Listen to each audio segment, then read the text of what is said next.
في ناس في مصر زعلانه ان وليد الفراج بيقول ان الديربي السعودي اقوى من الديربي المصري. تزعل ليه؟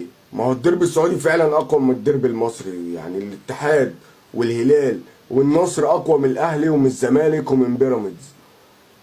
اقوى في كل حاجه دلوقتي، الدوري السعودي اقوى في كل حاجه دلوقتي. انت ايه اللي يزعلك من الكلام ده؟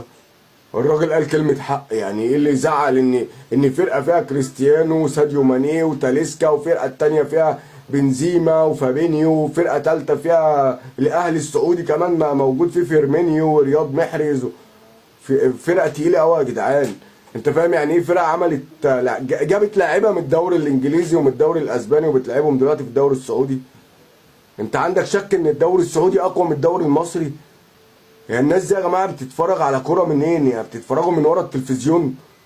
يعني انت هتجيب مثلا فابينيو وكريم بنزيما وفيرمينيو ورياض محرز وكريستيانو والناس ديت لحسين الشحات والقفشه والزيزو والسيد نيمار وللناس دي ولسه حاتم سكر وفتوح الناس دي يا جماعه تلعب كوره وهي مغمضه.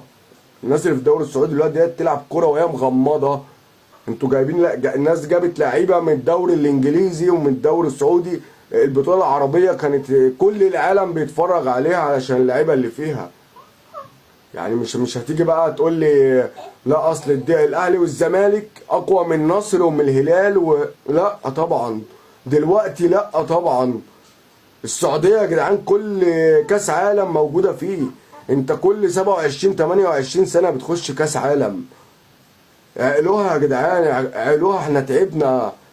ما تاخدهاش بحتة وطنية. لا، مصر ام الدنيا، ملهاش دعوة بقى بديربي او مش بديربي. لا، مصر ام الدنيا وكل السعوديين عارفين ان مصر ام الدنيا.